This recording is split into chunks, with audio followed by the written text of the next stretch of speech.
नमस्ते। मीडिया को लेकर के पूरे देश में बहस होती है कि लोकतंत्र के चौथे स्तंभ को कैसा होना चाहिए। आजाद होना चाहिए, निष्पक्ष होना चाहिए, या जनता के पक्ष में खड़े होकर सरकारों से सवाल करना चाहिए। और अभी ये बहस लगातार चल ही रही है कि देश के एक बड़े जाने माने टीवी चैनल के एक बड़े स्वघोषित पत्रकार एंकर पर कर्नाटक सरकार ने एक एफआईआर दर्ज कर दिया है। और खबर ये आ रही है कि उसने गलत रिपोर्टिंग कर दी। उसको लेकर के मामला उनके ऊपर भारी पड़ता जा रहा है। यानी कहां तो इस देश में यह बहस होती थी कि मीडिया को आजाद रखना चाहिए, मगर जब मीडिया खुद ही फेक न्यूज फैलाते फैलाते किसी चुनी हुई सरकार को बदनाम करने के लिए कदम उठाने लगे और सरकार एफआईआर दर्ज कर दे एंकर पर, तो फिर इस बहस को आप क्या समझेंगे। आज की वीडियो में हम बातचीत करने जा रहे हैं आज तक के ब्लैक एंड व्हाइट शो के बड़े पत्रकार माने जाने वाले सुधीर चौधरी के ऊपर कर्नाटक सरकार ने एक योजना के तहत उसकी गलत रिपोर्टिंग के आरोप में एक एफआईआर दर्ज करने की बात की है। क्या होगा इस एफआईआर दर्ज करने के पूरे प्रकरण के बाद, इसका असर कितना होगा मीडिया घरानों के ऊपर, इस पूरे प्रकरण से क्या कोई ऐसा भी इशारा मिल रहा है कि इंडिया गठबंधन ने कोई काट ढूंढ ली है कि ये जो पूरी मेन स्ट्रीम मीडिया का बड़ा हिस्सा केंद्र सरकार के दरबार में बिछे हुए दरबारी की तरह है, तो इससे कैसे हम निपटें या इसे कैसे डील करें। यहां से कोई सूत्र भी निकल रहा है कि इंडिया गठबंधन ने कोई रास्ता खोजा है क्या। आज इस पूरी बातचीत को इसी एक विषय पर केंद्रित रखते हैं। मसला सीधा सीधा यह है कि कर्नाटक सरकार की एक स्वावलंबी योजना है, स्वावलंबी सारथी योजना। स्वावलंबी सारथी योजना को लेकर के जो पूरा विमर्श हुआ, उसके ऊपर एक आरोप लगा, और वो आरोप यह लगा कि क्या इस स्वावलंबी योजना में केवल मुसलमानों को 50% की छूट दे दी गई। हिंदी न्यूज चैनल आज तक के एंकर और पत्रकार सुधीर चौधरी, इनके ऊपर कानूनी कार्रवाई करने की बात करते हुए कर्नाटक सरकार ने एक बात कही है कि ये जो वाणिज्यिक वाहन सब्सिडी योजना यानी स्वावलंबी सारथी योजना, इसमें हमने जो प्रावधान किया है वो प्रावधान वो क्या बता रहे हैं। विचाराधीन योजना में 4.5 लाख रुपए से कम घरेलू आय वाले अल्पसंख्यक धार्मिक अल्पसंख्यकों के लोगों को वाणिज्यिक वाहन खरीदने के लिए 50% सब्सिडी का वादा किया गया है। और कर्नाटक में 5 समुदाय हैं जिन्हें धार्मिक रूप से अल्पसंख्यक में वर्गीकृत किया गया है: मुस्लिम, ईसाई, जैन, बौद्ध, सिख और पारसी।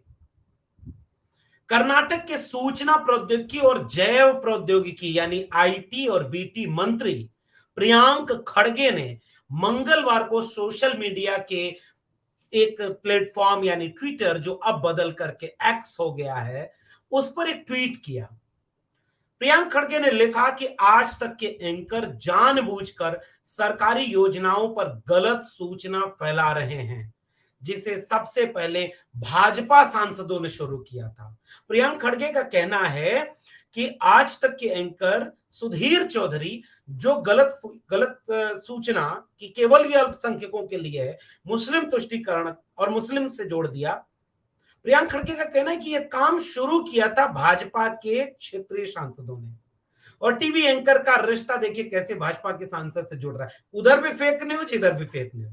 और प्रियांक खड़गे आगे लिख रहे हैं कि और मीडिया के एक वर्ग द्वारा इसे बढ़ाया जा रहा है। यह जानबूझकर और दुर्भावनापूर्ण है।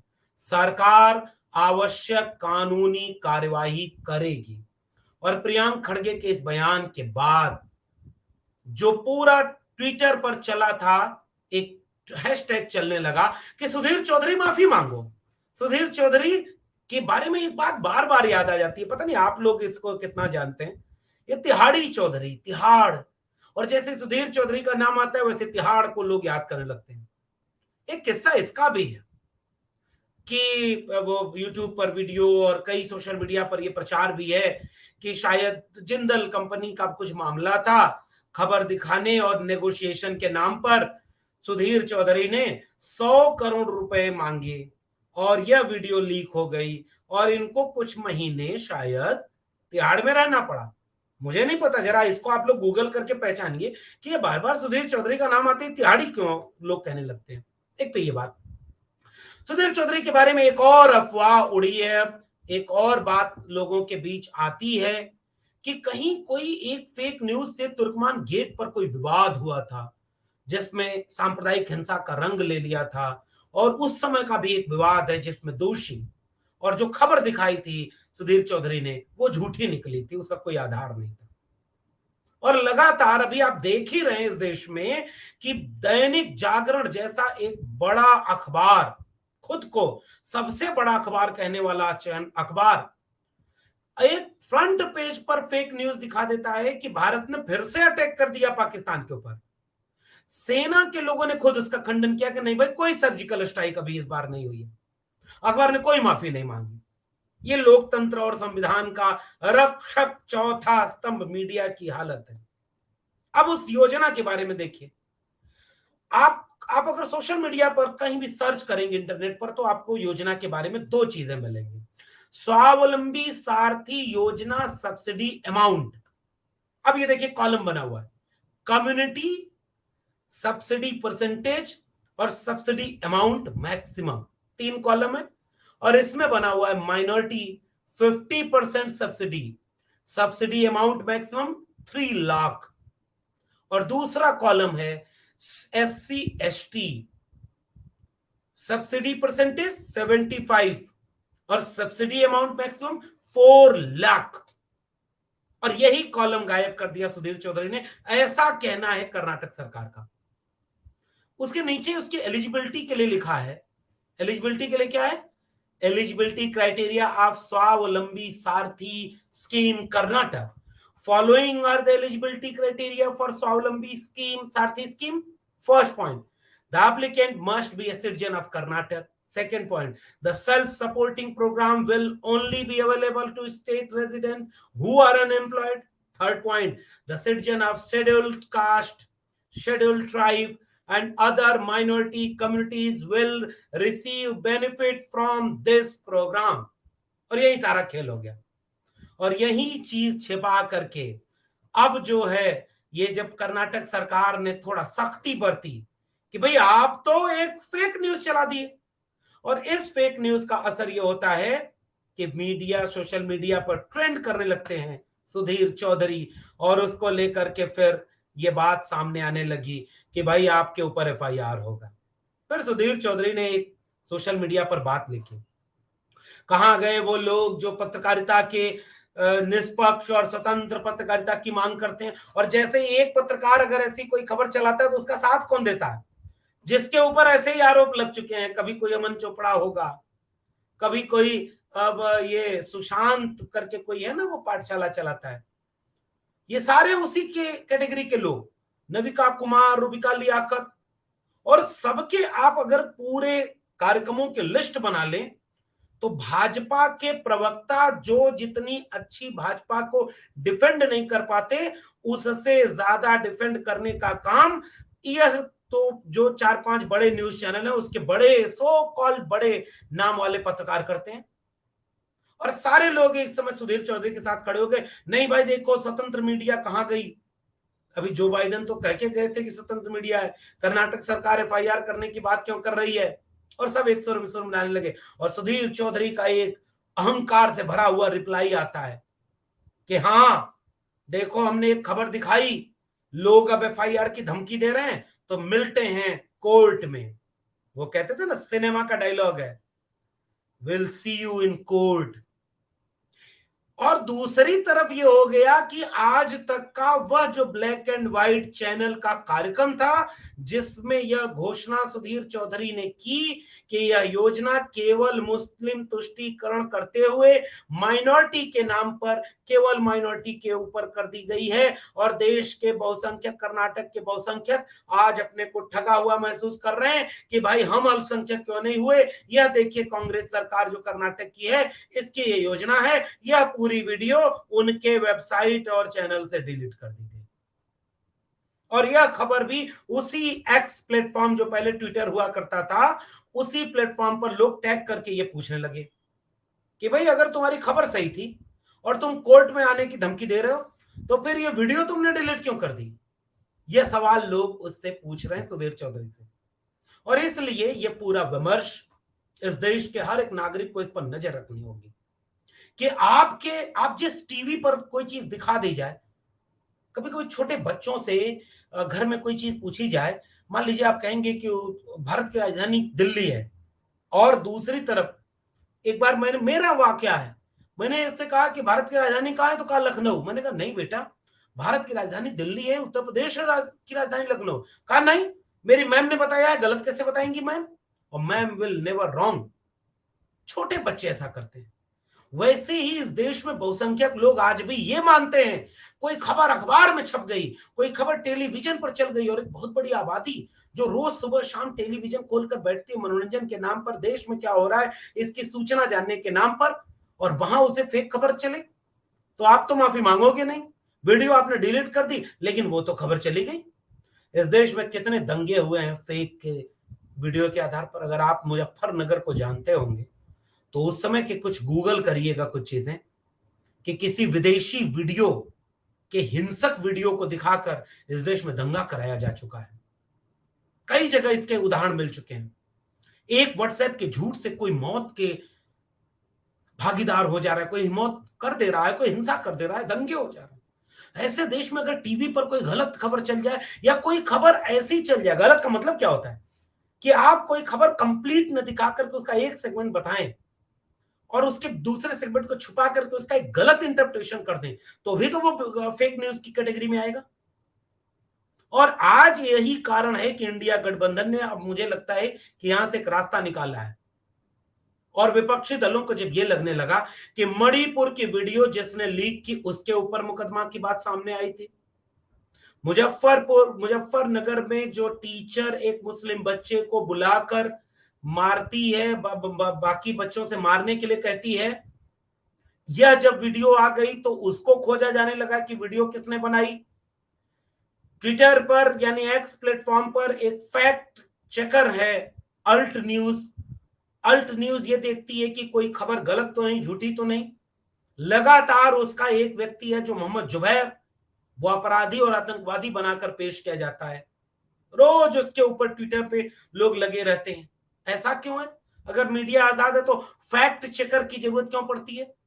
क्योंकि जब जिस देश में प्रधानमंत्री के ही भाषण के बाद लोग फैक्ट चेक करने बैठ जाएं कि भाई सही बोल रहे हैं या आज भी कुछ गड़बड़ कर दिया, और दर्जनों बार ऐसा आया है कि भारत के प्रधानमंत्री के भाषण में गलत तथ्य आया है, तो मीडिया के ऊपर क्या करा जाए? यह इस देश का माहौल है। और ऐसे में मेरा मानना है कि इंडिया गठबंधन ने अब दो रास्ते निकाले हैं इस फेक न्यूज और फैक्ट चेकिंग के रास्ते से बचने के लिए। पहला, आप खबर देखिए, इंडिया गठबंधन के भीतर एक सुगबुगाहट चल रही है, चाहे वो कांग्रेस पार्टी हो, चाहे वो ममता बनर्जी हो, चाहे वो तेजस्वी यादव हो, चाहे वो अखिलेश यादव हो। कई लोगों के भीतर अब एक सुगबुगाहट चल रही है कि ये जितने जहरीले नफरती एंकर हैं इनके शो पर, और जितने बदतमीज भाजपा के प्रवक्ता हैं इनके साथ हम पैनल डिस्कशन में पार्टिसिपेट नहीं करेंगे। और यहां से जब हम आपको आपकी चीज में शामिल ही नहीं होंगे, तो ये जो जलील करना, इनका आवाज दबा देना, उनकी चीजें करना, कम से कम ये चीज नहीं जाएगा। और सोशल मीडिया को मजबूत कर रहे हैं कि हमें जो कहना है वो हमने अपने सोशल मीडिया प्लेटफॉर्म से सीधे जनता से इंटरेक्ट करेंगे, और जहां कोई न्यूट्रल प्लेटफॉर्म दिखेगा, जहां हमें जरूरी लगेगा, जिस जगह पर हम कंफर्टेबल होंगे वहीं पार्टिसिपेट करेंगे। एक तो ये काट निकाल लिए इंडिया गठबंधन ने इस तरह के मीडिया की, जो सत्ता की गोद में बैठकर जनता के खिलाफ होकर विपक्ष से सवाल करने का मूल सूत्र पकड़ चुका है। यानी भारत की मीडिया, मीडिया का मतलब ये होता है तटस्थ रहना, कोई भी मीडिया और कोई भी नागरिक का जिम्मेदारी नहीं होती है, पक्ष चुनना जिम्मेदारी है। और किसका पक्ष? सरकार के खिलाफ जनता का पक्ष। जनता के पक्ष में खड़े होकर सरकार से सवाल पूछना मीडिया की जिम्मेदारी होती है। और आज की मीडिया जनता के खिलाफ खड़ी होकर सरकार की गोद में बैठकर विपक्ष से सवाल करती है, और इसका उदाहरण आपके सामने दिख रहा है। तो इंडिया गठबंधन ने एक काट इसकी ये ढूंढी, और दूसरी काट, अगर कर्नाटक में एफआईआर हो गया, और पहले भी होता रहा, तो इससे एक संकेत जाएगा कि भाई कोई भी खबर आप चला रहे हैं, कोई भी चीज आप अगर ऐसी निकाल रहे हैं, तो आप कम से कम एक बार डरे तो। दैनिक जागरण के उस अखबार का क्या हुआ भाई, जिसका खंडन खुद सेना ने किया था कि कोई सर्जिकल स्ट्राइक नहीं हुई, सर्जिकल स्ट्राइक कर दिया। क्या हुआ उसका? कोई कोई माफी मांगी क्या दैनिक जागरण ने? नहीं मांगी। इससे क्या मैसेज जाता है? और यहीं पर सुधीर चौधरी वाले पूरे प्रकरण में आप नजर बनाए रखिए। माफी मांगने की बजाय सुधीर चौधरी ये कहने लगे कि भाई कर्नाटक सरकार जवाब देगी, कहां शेड्यूल कास्ट और शेड्यूल टाइप और अनएम्प्लॉयड यूथ की बात की गई है। और वहां के मंत्री ने कह दिया कि हम जवाब भी देंगे और कानूनी कार्रवाई भी करेंगे, क्योंकि आपने हमारे सरकार के खिलाफ काम किया है, हमारी छवि को खराब करने का ऐसा इंटरप्रिटेशन किया है जैसा बीजेपी के नेता करते हैं, इसलिए हम कानूनी कार्रवाई भी करेंगे। और यहां से एक सूत्र नजर आता है कि अगर ऐसा है, तब मुझे लगता है कि थोड़ी नकेल कसनी जरूरी है, वरना इस देश में टीवी पर बैठकर जो जहर बोया जा रहा हो। एक जमाने में एक शेर है ना कि कल अभी वहां कौन धुआं देखने जाए, अखबार में पढ़ लेंगे वहां आग लगी थी। अखबार पर इतना भरोसा होता था, मीडिया पर इतना भरोसा होता था, और जब वहां बैठ करके फेक न्यूज फैलाई जाने लगे तो ये ऐसे कदम उठाने जरूरी हो जाते हैं। आपका क्या मानना है इस पूरे प्रकरण पर? नीचे कमेंट बॉक्स में जरूर बताइएगा। वीडियो अच्छी लगे तो आगे बढ़ाइए। झूठ के व्यापार और सियासत के बीच सच के पक्ष में खड़ा होना आपका नागरिक होना और जिंदा नागरिक होने की शर्त है। आप हैं कि नहीं, ये तब तय होगा कि आप इन चीजों पर बारीक नजर रखते हैं या नहीं रखते। देखते हैं एफआईआर के बाद क्या होता है, देखते हैं कि इससे मीडिया के ऊपर क्या असर होता है, देखते हैं कि इससे कोई फेक न्यूज में कुछ कमतरी होती है क्या, देखते हैं कि इंडिया गठबंधन इसकी कोई वाकई ठोस काट निकालने में कामयाब हो पाता है क्या। देखना दिलचस्प होगा कि फिर आने वाले दिनों में ये टीवी चैनल बैठकर क्या इस देश में सौहार्द बढ़ाने और जनता के पक्ष में मुद्दों पर बहस करने का कोई कदम उठाते हैं, या अपने ही रग में अपने आका को खुश करने के लिए झूठ और नफरत के व्यापार में लगे रहते हैं। फिर मिलते हैं किसी और वीडियो के साथ, तब तक के लिए बहुत बहुत धन्यवाद।